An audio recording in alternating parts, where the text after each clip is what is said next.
Hello, everyone. Welcome back to Two Buds One Podcast, episode 51. I am your host, the Techno Jelly, with my co-host Alchem Games. Alchem, I think that was the cleanest intro I've ever done. Actually, honestly, I didn't mess up once there. I'm actually quite proud of myself. It only took me 51 episodes to actually properly do the intro that we've established. You're trying to clap. You're trying your hardest. I'm really trying. The technology is not. The technology is not there right now. It's okay. It's okay. So, welcome. I got a bunch of stories for us today, and a couple. I felt like over the past couple episodes, I've been hitting you hard with some interesting stories and some funny ones, but a lot of depressing ones. So I thought we'd start with a funny one because we need some laughs. And some interesting ones. I just found a lot of interesting ones, not necessarily sad or depressing ones, like I do find a lot of nowadays, but I promise they're not all sad and depressing. Maybe one, technically. Maybe two, actually. It's kind of funny sad, though. But the first one is very funny. Because, Alchem, it's a follow-up to a different one that we had a while ago at this point. But do you remember, during the Nintendo Switch 2's launch, at a GameStop, they stapled the receipts onto the boxes, right? Yeah, I do remember that. And the staplers were hitting through the boxes onto the switches and penetrating the screens, right? Yep. So, this week, or last week, and it's been a few days, that stapler has been officially put on eBay for a charity auction by GameStop. And the CEO of GameStop, Ryan Cohen, I think is his name. Yeah, the CEO, Ryan Cohen, said on Twitter that if the auction went over $100,000, he would include a pair of his underwear as a joke, right? Because it's all for charity, everyone's having a good laugh. Well, Alchem, as of today, the auction is at $249,000 and $249,000. Oh my god, I cannot speak because I'm so flabbergasted. $249,000 and $900,000. 6 digits. Is that before? Did it rise up before? Or no, I'm the whole underwear thing. I mean, at the time of where I found this out, it was already over 100. So, bless you. Unfortunately, I do not know when the auction actually popped off, but I don't know if that was because of the thing or not. To be fair, I do know Ryan Cohen a little bit because of the very odd cultish people around him. Because of, the whole stock stuff and all that type of stuff. So, it wouldn't surprise me if those guys just boosted the price like crazy. But yeah, it's almost at $250,000. And then he also said that if it reaches 7 figures, he'll fly the winner to Miami and take them to McDonald's and personally deliver them the underwear. So yeah, they couldn't get something better though. McDonald's of all things, god damn. I think McDonald's is part of the meme. I think that's part of the meme, if I remember correctly. There's something about McDonald's. It's something about McDonald's for GameStop, or I think that's part of the meme. So yeah, I mean, at least this is all for charity, so that's nice, And it's just not profits for GameStop because they do not deserve that. But yeah, I thought that was really funny, especially considering how it's a follow-up. And honestly, not that I want GameStop to crumble and fall, but they do kind of need some good publicity at this point, because what positivity is there around in GameStop? Really nothing, really. When you can't even make profits when the Switch 2 is selling out, I don't know how you can. I just don't know. How do you have... When a freaking stapler is when you use a stapler that killed some of your product or destroyed some of your product to just try to get more... Well, they're not getting revenue, but at least more spotlight. I mean, I don't yeah. know. There's I mean, it's a good thing because it's charity, and charity is always nice, and they're making a lot of money for charity. But it's still GameStop, and they're still stupid. oh, yeah. So I don't necessarily Well, feel bad for them, but at least they're doing it for a good cause. And Ryan Cohen is also just weird, just weird. I'll just say weird, very weird. So that is what happened the past week with that, and I think that one of the just real quick as well. One of the funnier things is the item is listed as gently used. Like how on eBay when it says like how like the item description, it's gently used and an infamous tool apparently. So infamous tool. yeah, Oh, okay. infamous I see. office tools specifically, and it is going towards children's hospital. The 100% of it is going to a children's hospital, which is nice. This is this is the stapler that tanked GameStop's reputation. That's Well, that's actually, implying it's that's yeah, implying they already they had any reputation to even tank. Like, let's be honest here. Did they have a it's reputation now still? it's now the stapler that's holding them together by a thread. I know, right? I mean, this is the first positive story I've seen in GameStop in I feel like years at this point. So at least it's doing I, something for them. it's ironic that it's something positive come out of something originally negative. But hey, Yeah, I mean, they it's turned good marketing. I don't think yeah, they're gonna be able to like actually it's a, capitalize on this, but it's whatever. yeah, it's just at least it makes them look good in a little bit after Yeah. the little flub that they had with the whole stapler Yeah. debacle. Actually, there is one positive story that I remember talking about, and that's because GameStop rebranded the Canadian division back to EB Games because Oh yeah, everyone really remember missed that. the EB Games title for GameStop, and they basically just like, hey, we're going back to EB Games in Canada, and everyone's like, that's great, but you barely exist in Canada anymore, so it's kind of too late. Because yeah. Yeah. Oh, I did actually look it up, Alchem, and like it'll take like it's like a couple hours for me to drive. Like I have to drive a couple hours to go to a GameStop. Like they are nowhere near me anymore, and I don't live in the middle of nowhere. Like Quick say it live on stream. Where do you live?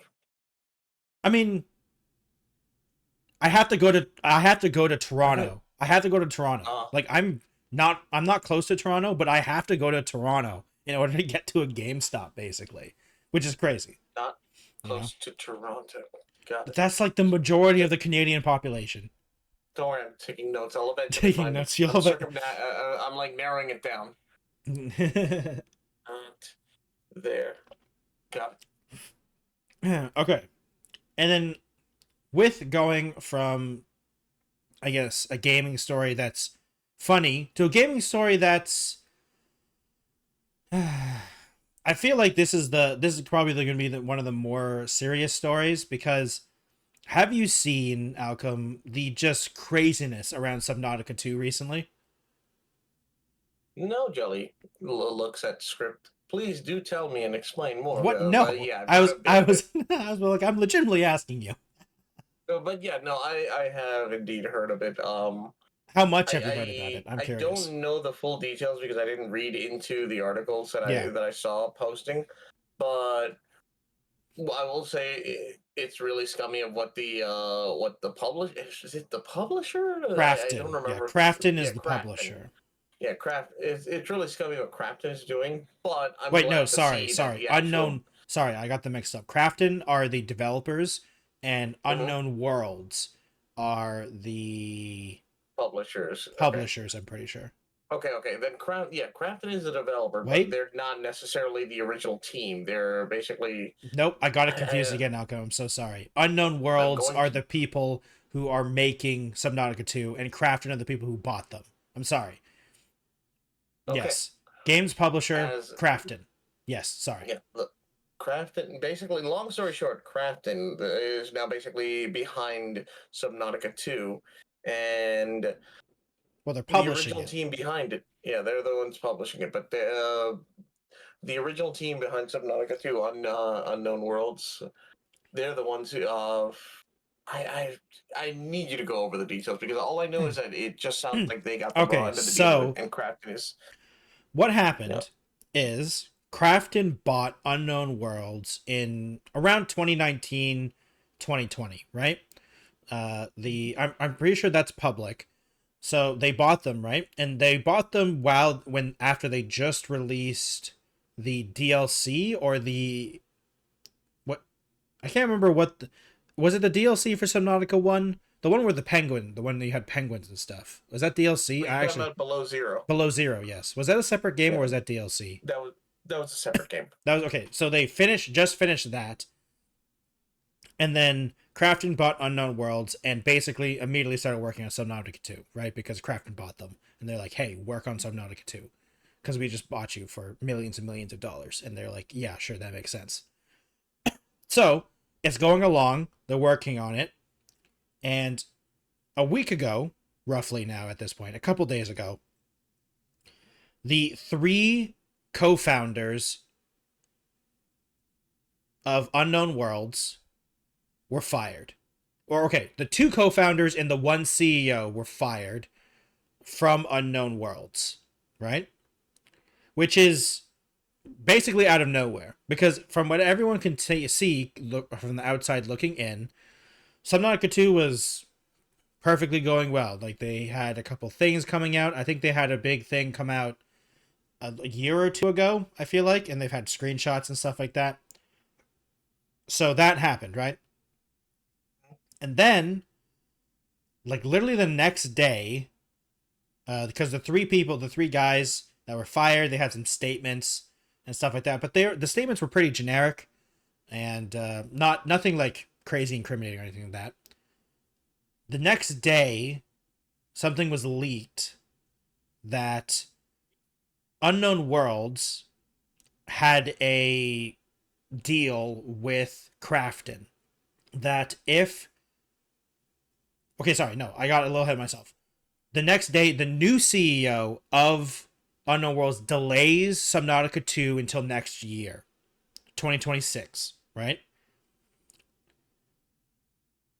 And then I would say a couple hours later, it was leaked that Unknown Worlds had in their contract that if they delivered the early access version of Subnautica 2 by 2025, they would get a $250 million bonus. Right? So, after that statement came out, one of the developers, Charlie to be exact, 3 days ago posted on the Subnautica Reddit page that they have lawyered up and are officially suing Crafton. They filed a lawsuit on behalf of Unknown Worlds, of the other developers, and the 3 of the people that fired them are suing them officially. So that came out, and that's pretty crazy, you know? Like, first of all, it's 3 dudes suing a multi-billion-dollar company. So, in a very public way. At this time, and still, to be fair, still, even now today, most of the details of the lawsuit is unknown except for one thing that we'll talk about slightly in a bit. So that happened, right? And then, after that, Crafton published an official statement in support of things. And basically what they said is that here, let me just read it out. Background. So this is on the official Crafton website, but you have to be careful because if you click, because it shows it automatically, and if you click off of it, you can never see it again. Like I had to find this thing is really annoying. So the whole thing is, first and foremost, we sincerely thank you for your continued support, passion, and unwavering dedication to Subnautica. We wish to provide clarity on the recent leadership changes at Unknown Worlds, a creative studio under Crafton. Crafton deeply values Subnautica's unique creativity and immersive world building to provide fans with even better gaming experiences. We acquired Unknown Worlds, fully committing to the support of Subnautica 2's future success, or Subnautica's future success. We collaborated closely with the studio's leadership, who were central to the creation, to foster their optimal environment for a successful Subnautica 2. Specifically, in addition to the initial $500 million purchase price, we allocated approximately 90% of the up to $250 million earn-out compensation to the 3 former executives, with the expectation that they would demonstrate leadership and active involvement in the development of Subnautica 2. However, regrettably, the former leadership abandoned the responsibilities entrusted to them. Subnautica 2 was originally planned for an early access launch in early 2024, but the timeline has been significantly delayed. Crafton made multiple requests for Charlie and Max to resume their roles as game director and technical director, respectively, but both declined to do so. And particularly following the failure of the Moonbreaker, Crafton asked Charlie to devote himself to the development of Subnautica 2. However, instead of participating in the game's development, he chose to focus on a personal film project. Crafton believes that the absence of core leadership has resulted in repeated confusion in direction and significant delays in the overall project schedule. The current early access version also falls short in terms of content volume. We are deeply disappointed by the former leadership's conduct, and above all, we feel a profound sense of betrayal by their failure to honor the trust placed in them by our fans. So that was the main statement. So they put out this statement, and then like an hour later, the lawsuit happened, right? Because obviously this is crazy stuff, right? Like Crafton basically just straight up said they're not working on Subnautica 2. Like the 3 leaders, like they're just straight up not working on it, which is crazy which is a crazy statement, you know? Yeah. Huh. And then so it keeps going. Crafton's full support to the dedicated development team. To uphold our commitment to provide you with the best possible gaming experience, we made the difficult yet necessary decision to change the executive leadership. Subnautica 2 has been and continues to be actively developed by a dedicated core team who share genuine passion, accountability, and commitment to the game. We deeply respect their expertise and creativity, and will continue to provide full and unwavering support, enabling them to focus solely on delivering the exponential game you deserve. And so then they go off to say Crafton's commitment to its promises, its rewarding employees. Additionally, Crafton is committed to fair and equitable compensation for all remaining unknown world employees who have continuously and tirelessly contributed to Subnautica 2's development. We believe the dedication and effort of this team are the very heart of Subnautica's ongoing evolution, and we reaffirm our commitment to provide the rewards they were promised. Fans will always remain at the center of every decision at Crafton. Okay, and it just goes on to a little PR speak. So, That is their official statement on that issue, right? So, pretty damning things to say to their leadership. They basically said, dude, you're not working on the project. Like, literally. And to be fair to them, the other game that they're talking about, Moonbreaker, was a huge failure. Like, that was a huge failure. Made by Unknown Worlds, I'm pretty sure. So, it's interesting to see their response, right? And then, like, the next day, because obviously it hasn't ended yet in terms of stuff, a slideshow was leaked and then later confirmed by Crafton themselves that it was legitimate, of the progress of Subnautica 2. And if, like, once again, we have been told that these are actually real. Crafton has verified them and said, yes, these are real. These are real slides. And basically, from what we can tell from these slides, Unknown Worlds are very behind schedule. And doesn't look like it from what we've seen is that the progress of Subnautica 2 is like maybe 10% right now, and is like, depending on what, it's definitely less than 30% of the game's final content has been developed, and it's supposed to come out, and like in the original, first of all, it was supposed to come out last year, but even after that first delay, it was supposed to come out this year, but less than 30% of the content has been done, and that's after cuts apparently. And so from the screenshots and the slideshow, in 4 years since the Subnautica 2 has been started development, one region out of the 6 has been completed, basically. And they said that once they get into early access, they're only going to be there for 3 to 4 years. So it took them 4 years to make one region, and then you're going to release in early access and then make 5 regions and within 4 years. So like, this seems like great. Like, I don't understand what they're coming for this. And also, this is also coming from the time that the intended amount of gameplay for early access was supposed to be 16 hours. And now the goal from these screenshots is 10 hours of gameplay. And it seems that it is been significantly scaled down to what we can tell.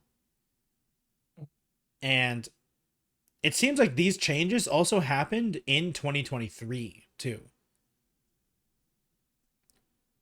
And it's kind of crazy. So like, once again, like, it's not looking good for the three developers, like the 3 guys, because like, if these are all true, it's like, yeah, it seems like you guys totally botched this.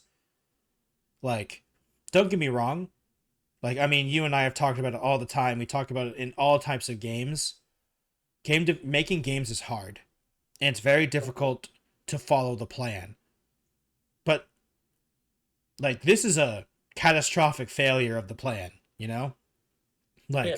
They aren't even close to the plan. Like,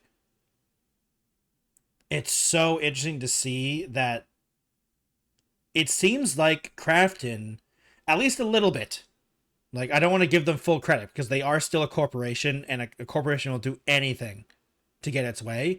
But it does seem, at least a little bit, that they were right, or like they were telling the truth of how the leadership was not focusing on Subnautica 2. And it does seem that it kind of makes sense for the leadership change, because it does look like these 3 guys kind of failed as leaders. Because I don't want to put words into other people's mouths, you know, Alchem, but like, Subnautica 2 isn't going to be, at least from what I can tell, a vastly different game than Subnautica 1. Like, it's going to be Subnautica 2. It's the same game. Yeah. It's the sequel of a game. Should be. So, like, should be. Why has this taken so long? Like, why has only one zone been done? Like, shouldn't most, and like, I don't think they're changing engines. So like, shouldn't the core mechanics of the game already be done? Like, at least that's what from what I understand when it comes to making a sequel of the game, that you're not trying to reinvent the wheel with Subnautica 2. You're trying to make a better Subnautica. Right? So like, I feel like most of the core systems should already be done. Like, of course you want to add stuff. Like, I'm not saying, shouldn't add stuff, but like, how on earth is only one region done? Like you've played Subnautica, right? Because I honestly, I haven't played Subnautica. Right. I think I watched you play Subnautica, and like, those zones are pretty big. Don't get me wrong, like, they're big zones, but like, are they 4 years worth big? I don't think so. Especially when so either. Yeah, especially when like I said, this is a sequel. They're not making this game from scratch, or like they shouldn't be, unless they made switched engines, which they could have been. Which, there is some. If they did switch engines, then there's some leeway there because you have to recreate stuff in a new engine. But yeah, it's so crazy. It still, yeah, it still doesn't make sense. Anyway, in 4 years, it has only taken. I mean, only a singular region has been made. Yeah. So a Hmm. little far fetched. Yeah. So like, there's also another post that in the same time frame of Subnautica 1, they made the entire game. Because Subnautica 1 came out in 2013 and was 1.0 in 2018. That's in 5 years. So in the same time of all of Subnautica 1, they've made at best 30%, but more than likely 10, maybe 20% of the game of Subnautica 2. So like what the heck happened, man? Like that is That's what a I'm pretty that sure a is lot a of people want to know. yeah, that is a huge failure of time management. Like what were they working on? Like why has it taken so long? And to like once again, we do know at least one of them was actually not working on the game. One of them because they were working on the Moonbreaker game. So we do actually know that. So one of the statements is true. At least one of them wasn't actually working on it. So it's kind of crazy to me that it's taken this long. And I feel bad for the people who are waiting for this because it's like it's not like I think the worst thing is it's not like these people are making a game that people don't care about. So Nautica 2, a lot of people care about this game. So it does feel like it's I don't want to say like a slap in the face, but like it's hard. First of all, it's hard to take either side because it seems like either side messed up. Like both sides messed up. Like Crafton, they're a huge corporation. Of course, they're going to say terrible things about people when things aren't going their way. But it does really look like the three guys weren't doing their job properly. Like, at all. And yesterday, we did get the fully confirmation that the lawsuit filed by the three people is for breach of contract specifically. So there isn't any other info. Like we don't have any documents. It's just that I guess the title or what they're going for, or like I unfortunately I don't know the legal term, but like it is breach of contract is what they're going for in terms of the actual lawsuit of what they're suing for. They're suing for a breach of contract. So it's going to be interesting to see what that actually means, if anything actually comes out of it. But yeah, it's kind of crazy that it's gone this far. And honestly, it's also kind of funny that Crafton just kind of just like, yeah, these leaks, yeah, they're real. Because I mean, it helps their case so much as well. Because like I'm looking at these screenshots and it's like, man, there's a lot of red. There's a lot of red showing cut things that were going to be in the early access that aren't going to be in the early access anymore. Like, it's like biomes are getting removed. Um, Types of creatures are being removed for the early access. What? Okay. The entire narrative was delayed. Like, yeah, it seems like it was not like something catastrophically failed when in terms of the planning of this game. And the two CEOs and the CEO, or the two co-founders and the CEO definitely didn't seem to be helping at all, which is really unfortunate because a lot of people want to see a good game from Subnautica 2 because Subnautica 1 is a great game and the Subnautica Lost, what was it called? Sorry, the separate game, Lost. I can't remember it now. You told me the name and I forgot the name already. I don't know. Oh, you're talking about below zero, below Below zero. zero, yes, below zero. Like both of those games, people love, at least from what I can tell. So it sucks that the sequel is kind of in limbo right now. I mean, not in a bad type of limbo, because it does look like the actual devs that are working on the game are still working on the game, and Krafton isn't canceling it. They're like, dude, the two co-founders and CEO aren't working. Fire them. Get new ones. Delay the game so we can get this thing done. And I'm like, if that is true, I mean, honestly, good for them, because like they bought Unknown Worlds for $500 million to make Subnautica 2. Like that's literally why they bought them, because they wanted to publish Subnautica. They wanted to be the publisher for Subnautica 2.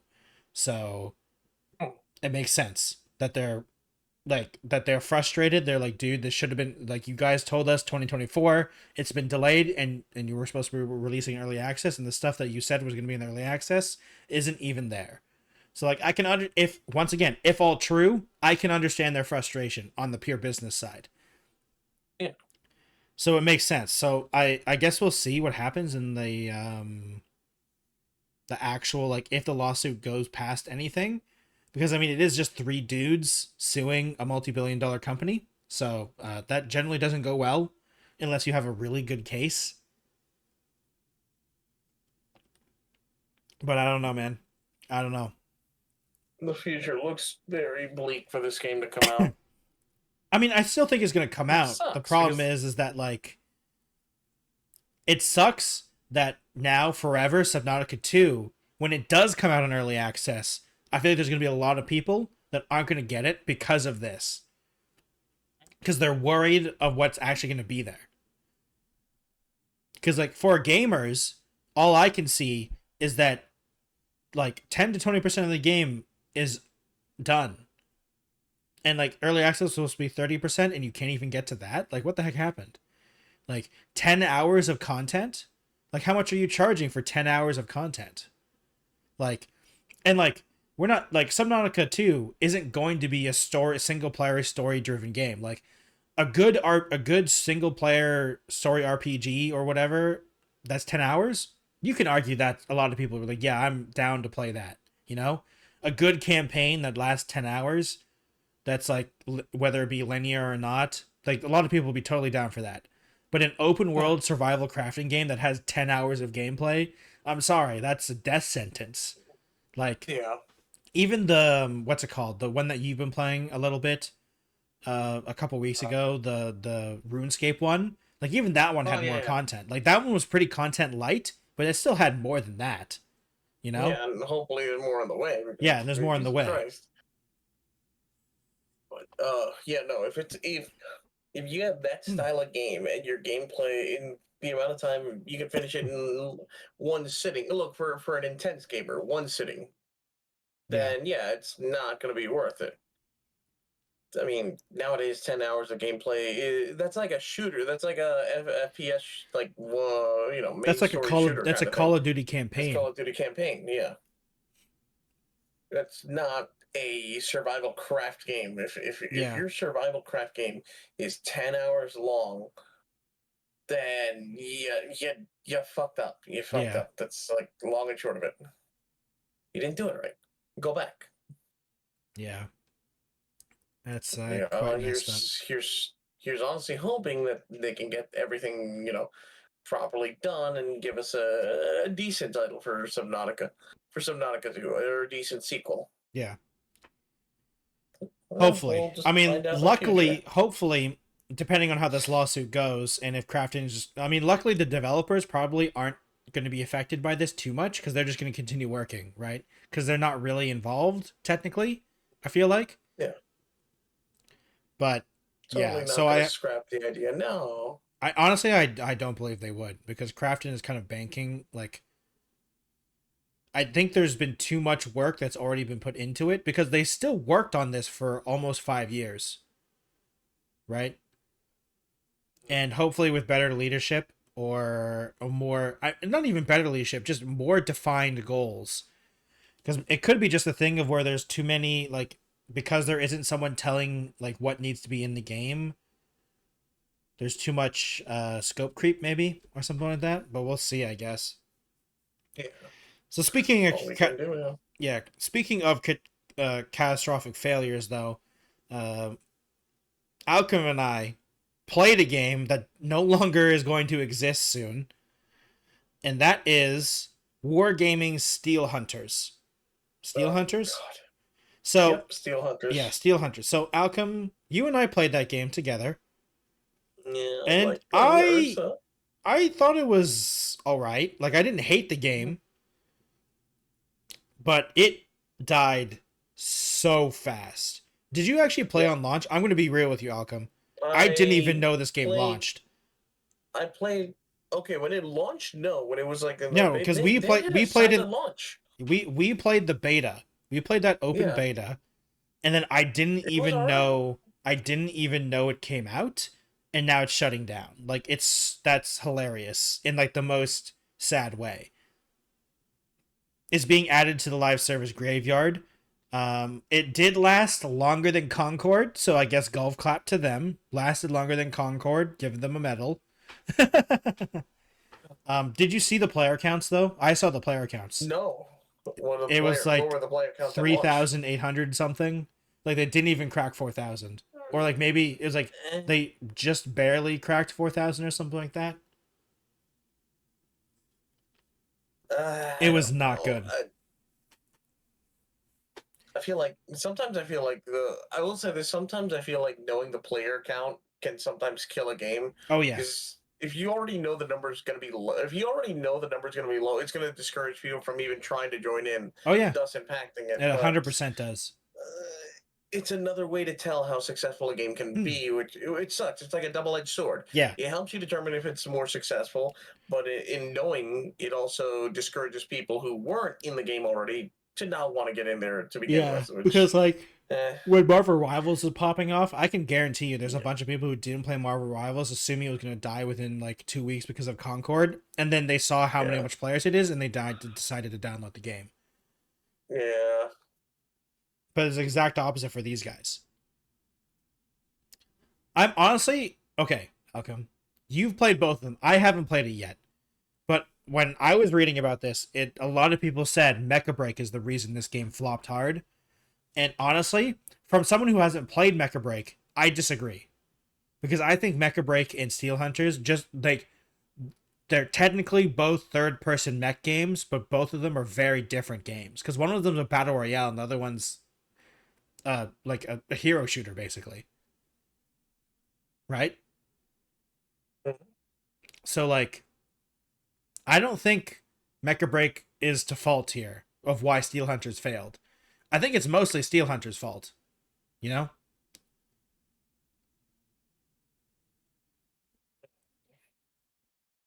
So, I feel like it's because Steel Hunters just in general, I don't know if you agree with me or not, I felt like the game was one, a little too slow in terms of pace, and two, the loot was really boring, like incredibly boring. Like, do you even remember what we were looting in Steel Hunters? Because I kind of looting for armor, slightly higher level of our main weapon, and I think it was like something about our ult, because each mech had like a specific ult, and those were the power-ups. Yeah, but you're looting power-ups mostly.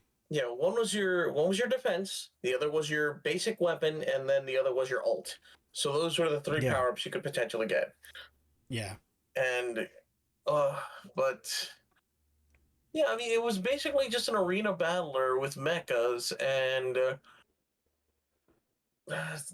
that pretty much was the main draw of it, which was it wasn't bad at the time, but you know, you played a few matches and you were good and you were done. But yep, I enjoyed it for the time, but I will say, yeah, when it came out, I did not hear anything. I mean, I didn't even know it came out. I didn't know either. So when I suddenly hear it's dead, I'm like, wait, what? When was it alive? I wasn't even there for it. Well, Yeah. Oh well. I also think like because like it reminds me of PUBG when it first came out. Did you play PUBG when it very first came out, like in 2016, No, 17? Because no. I bought into PUBG right away, and like Steel Hunters reminded me of PUBG in like the best ways possible of old school PUBG, but not too late. You know what I mean? Because old school PUBG was so slow. Like the pace of matches were so incredibly slow and there's Hmm. so much tension.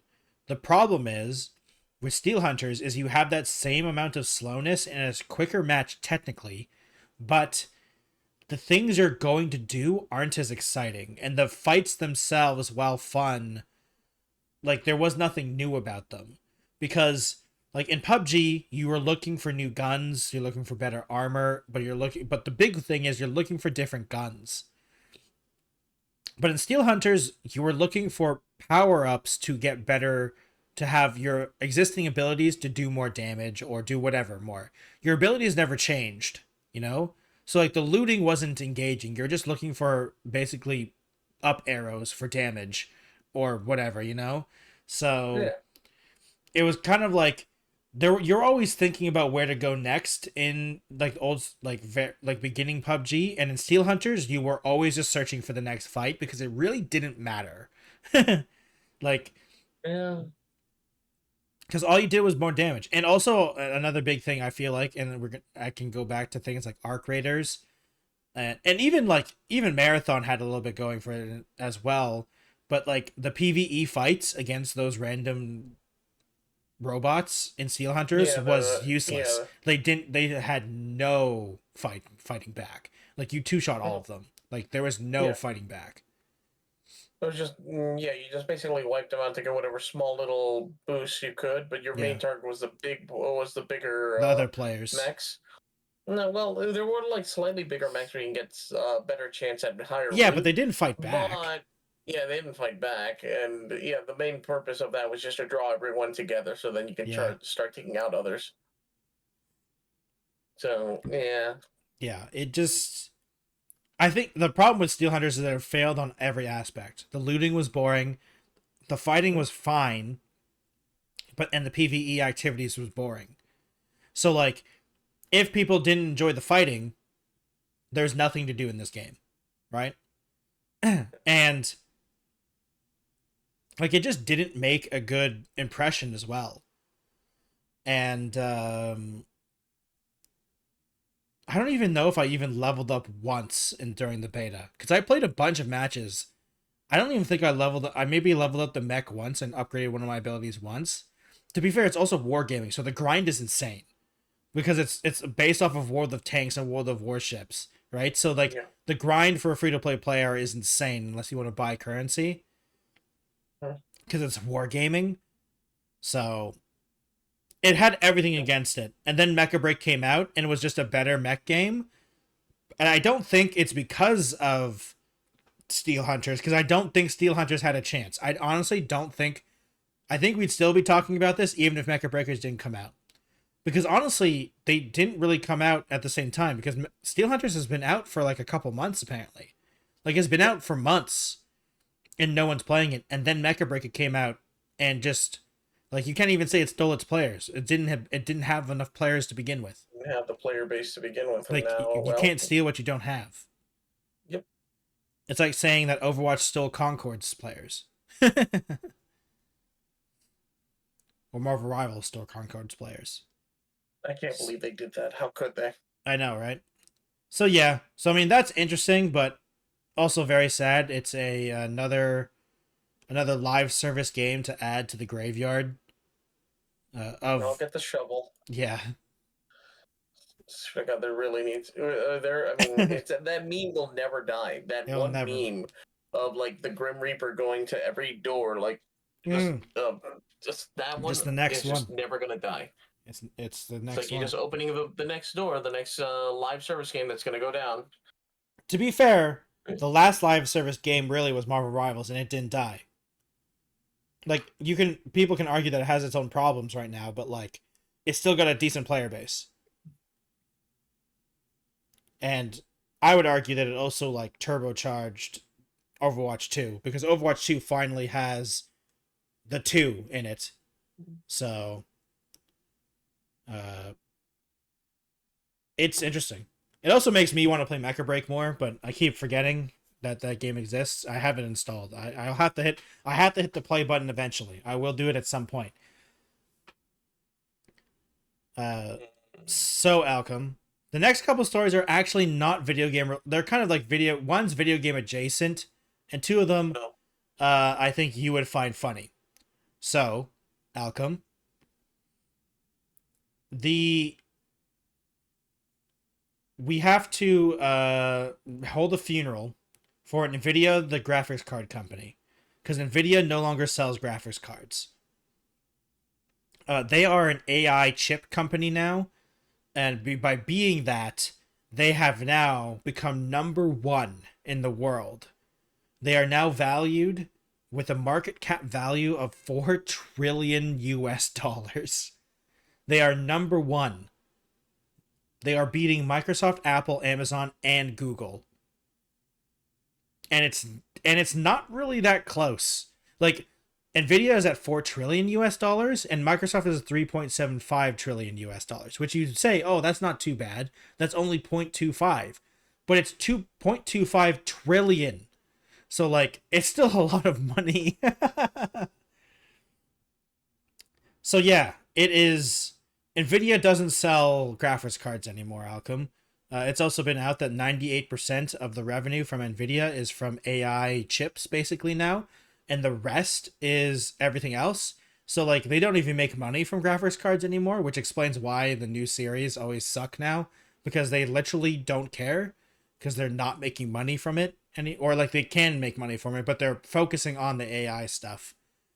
So it's time to play the sad music for Nvidia, the graphics card company, because they don't care anymore.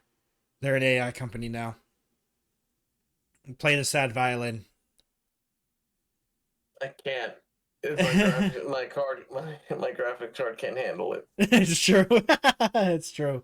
It's true. Your graphics card can't handle it anymore. So yeah. Oh my God, Yeah. we're just so much for technology getting better and better. The only I thing know, getting right? better is AI. I do want to say that it's hilarious because at number 7 is the Saudi Aramco, which is the main company that sells Saudi Arabia's oil and gas. So they're literally making more money than an entire country, basically, which is crazy when you think about it. Holy crap! I That's know, insane. right? It is insane. That's like they're making literally more money than than a country that only sells oil and gas to the world, which is insane. This can't be. Well, I mean, people just want AI. Yeah, it's the AI chips, man. God And it's gonna AI suck when this chips. bubble bursts. When this bubble bursts, oh my god. I don't want to. I fear for everything because everything is gonna be hit hard. And like you and I aren't even involved in it, and somehow it's gonna affect us because of how much stuff is in it. Don't worry about that. You let the AI worry about that. It's true. We'll let the AI worry about it when the You AI let the bubble AI bursts. that everyone is investing in to worry about that. Yeah. Someone ask Grok. It's gonna happen when the AI bubble bursts, and then Grok's like, "It's gonna burst." No, just immediately No. just gives it existential dread. Yeah. Yeah. So Alchem, for the Yes. next um story, this is not video game related. I'll admit it's not, but I feel like it's somewhat cathartic for us because Alchem, I don't know if you saw today, literally today, maybe last night, technically, the U.S. government, specifically the U.S. Department of Defense, uploaded a video of a drone demonstration. Right, drone demonstration is really cool. Problem, Alchem. This drone demonstration for, you know, effect and what's it called? I guess viewer engagement or maybe to amp To be honest up with you, amp farming. Yeah, potentially. It's literally just to show off. It's not Yes, for to show anything off. important. But Alchem, in this video drone demonstration, to help with the aura, they decided to put music in the background of this video, and this music was Metallica.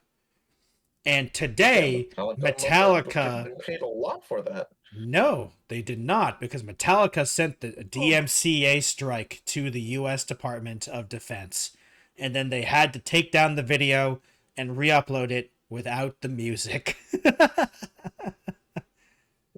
You'd think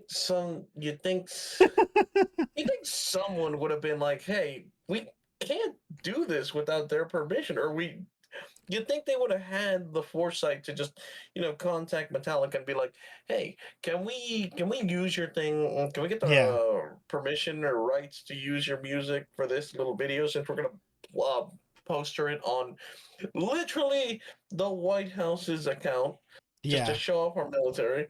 You'd think they would have been like, "Yeah, no, we should ask them first before we make complete asses of ourselves." Yeah, it was, and out of all the songs to use, the one used Metallica, the one that is known for taking legal action against anyone who does this. Like, they're the OG people who went after, like, oh god, wait, brain thinking, the old school music, Napster, LimeWare, both of them actually. Like, they're the ones they're the ones who started the whole legal action against those guys. So it's like, why would you even think about doing that? The dumbest thing at this one, I swear to God, it's just some dumb like 20-year-old. It's probably an intern. Who doesn't know what they're doing and just feels like, I'm gonna make funny memes for the White House. Yeah, it's so funny and a little cathartic to knowing at least it's not just us. It's good to know that apparently when it comes to copyright, the rule of law applies to all, including the White House. Oh, well, I wouldn't go that far. Sometimes. When it comes to copyright, though. Sometimes. I hope. I can only hope. We can only hope. So, Alchem, as my final story. Yes. I have a picture to show you. No. So, Alchem, picture this. Oh, you're walking down right? You're walking near a highway. You're in Pennsylvania, right? And you see trucks, your trucks going up and down, and then bam. Unfortunately, you hear an accident.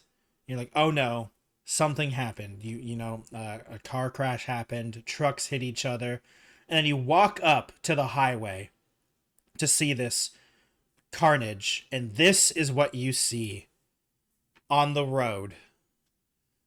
Boxes and boxes and boxes of shredded mozzarella cheese all over the highway, completely covered, and also disinfectant wipes everywhere, all over the highway. And unfortunately, Alchem, you're like, damn, that sucks. Hopefully they can recover some of this cheese. None of this cheese was recovered, and all of it had to be thrown away because it was a car accident. It was a truck collision, and all of it was destroyed. All of it was exposed to the sun for too long and rotted, basically. Aww. Way too bad cheese. I know, right? It was a waste of cheese, and it sucks, and it made me sad, but also very funny to see the boxes and boxes of cheese. Oh, and also I should just say no one was hurt, from what I can tell. No one was hurt in the car, or no one was majorly hurt. That is an insane amount of cheese. That's a crazy amount of cheese. And also, it was also disinfectant wipes as well. The other truck that the other truck that hit each other as well. But the cheese is the funnier one. So two trucks hit each other. One two trucks carrying mozzarella, and the other one was sanitation wipes. Huh. Yeah. And it apparently clogged the highway for hours. Like, this cheese landfill basically was there for hours because they are trying to clean it up, and there's so much of it, which is Just hilarious. imagining when it melts, it just starts sticking to the pavement. Oh yeah, Oh. it must have been a terrible mess, man. It must have been awful. So it looks intact too. Too bad there weren't people who Well, were the pooping problem out there is first and that took some. yeah, not all of it was destroyed, but the problem is it was out in the open in Pennsylvania at 5 a.m. for hours, so it rotted. Okay. It rotted. Yeah, I gotcha. In the warm summer heat, even Oh, if the I sun found it. isn't out just yet, It it's was still out kind for of hot and nearly humid. it was out for nearly 14 hours because they had to shut Oh, down then the yeah, no, road. never mind. Yeah, so Yeah, like no, that's gone. it was way too long in the sun or in the like open. So yeah, all that mozzarella shredded cheese is gone. It's only mozzarella. It's okay. I mean, mozzarella isn't that bad. I like mozzarella cheese, but it It's is like that. though I am No, lactose no, intolerant, so all cheese hurts. So all cheese does in fact hurt.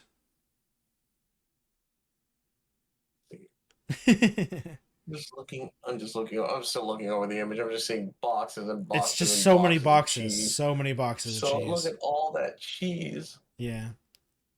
Oh well. So Alchem, that is the last story Yeah. I have for you. Though I do want to tell Okay. you that Hmm? I do have a couple stories that I'm keeping an eye on, and I do have to say they do involve the words 3 letters and our favorite type of money currency. So be prepared for that potentially next week because I've been keeping an eye on it. So and it's multiple stories, not just one. It's not just one. No. This bringing is them in back. fact a threat.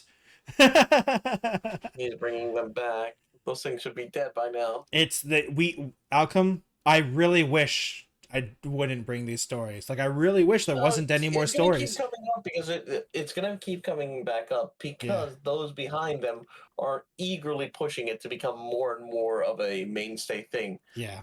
So they're No, trying it's to still make it not. basically try to be something that rivals current like regular currency. Yeah, it's still not though. Luckily, it's still No, just it's still not because it's still nowhere near as popular. unregulated. It's still barely regulated, Yeah. and so and that's why they want it. It's barely regulated, but that also means it's barely regulated. Mean that the government and other government kind of organizations can't get their hands on it.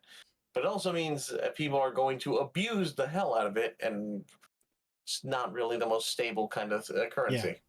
But whatever. Until I don't know, something comes along that basically just makes it pointless to use. People still make more cryptocurrency.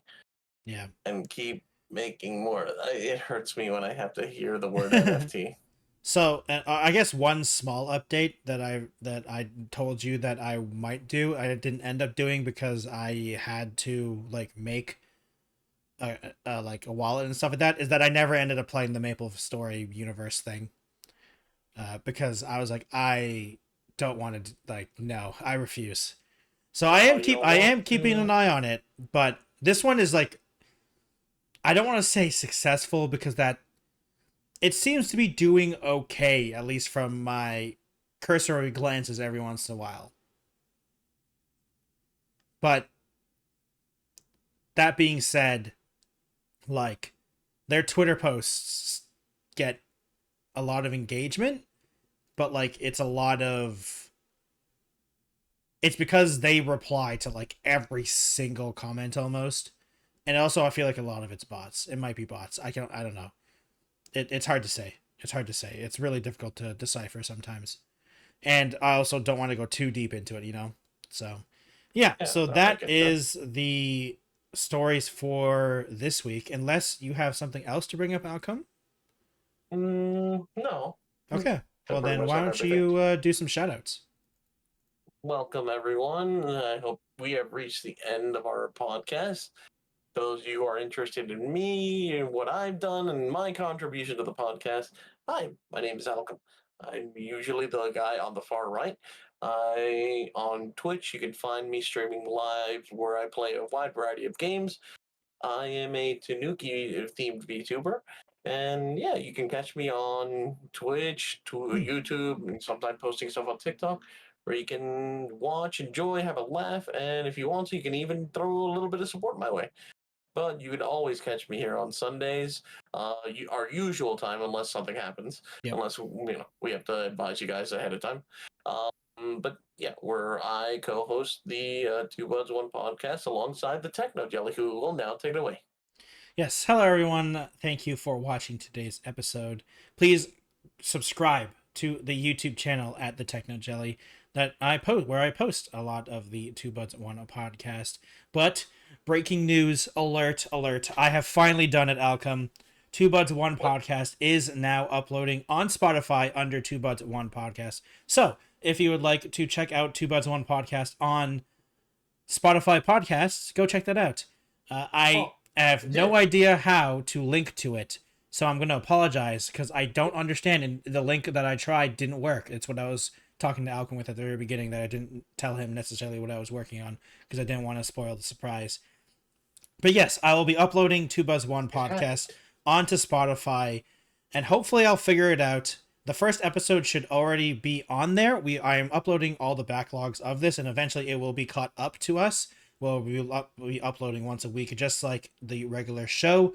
And then once we do that, hopefully I'll look into other places. But I wanted to put Spotify on there as well. And also, if you'd like to support the podcast, my Patreon at the Techno Jelly has been fully revamped. And the new pre-show has started with the episodes where I talk about what I'm going to be bringing up stuff to Alchem, and you can see how badly we decided to go off course of what I thought the conversation was going to be. This week, only a little off course. It's fine, though. It's fine. Everything goes according to plan. Everything. At all times. But thank you, everyone, for watching today. If you'd like to follow me on other platforms, I have a Twitch, Twitter, Instagram, TikTok, Blue Sky, and Threads, all at the Techno Jelly. Thank you, everyone, for watching today's episode of Two Buds One Podcast, and we will see you next time. Goodbye, everyone. Later, guys.